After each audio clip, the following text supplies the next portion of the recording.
গণমাধ্যমের স্বাধীনতা আছে, আগামীতেও এই স্বাধীনতা থাকবে। তবে মিথ্যা এবং বানোয়াট তথ্য যেন প্রচার না হয় সেদিকে নজর দিতে সবার প্রতি আহ্বান জানিয়েছেন তথ্য ও সম্প্রচার প্রতিমন্ত্রী ইয়াসার খান চৌধুরী। শনিবার নগরীর শিকারীকান্দা বাইপাস এলাকায় বিভাগীয় তথ্য কমপ্লেক্স ভবন নির্মাণের ভিত্তিপ্রস্তর স্থাপন শেষে এই সমাবেশে তিনি কথা বলেন। সরকার গঠনের পর প্রধানমন্ত্রীর নির্দেশনা আছে জনসাধারণের মধ্যে তথ্যের অবাধ প্রবাহ নিশ্চিত করা বলেও জানান তিনি। অনুষ্ঠানে উপস্থিত ছিলেন তথ্য ও সম্প্রচার মন্ত্রণালয়ের সচিব মাহবুবা ফারজানা, বাংলাদেশ কৃষি বিশ্ববিদ্যালয়ের উপাচার্য অধ্যাপক ডক্টর AK ফজলুল হক ভূঁইয়া এবং জেলা প্রশাসক সাইফুর রহমান সহ আরও অনেকেই।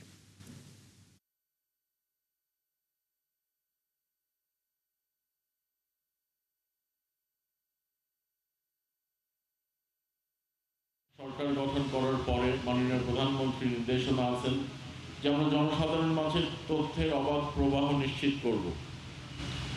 গণমাধ্যমের স্বাধীনতা আছে, গণমাধ্যমের স্বাধীনতা থাকবে। তবে আমি সকলের কাছে অনুরোধ করব যেন কোনো রকম মিথ্যা বানোয়াট প্রচার না হয় সেদিকে আপনারা একটু নজর দিবেন।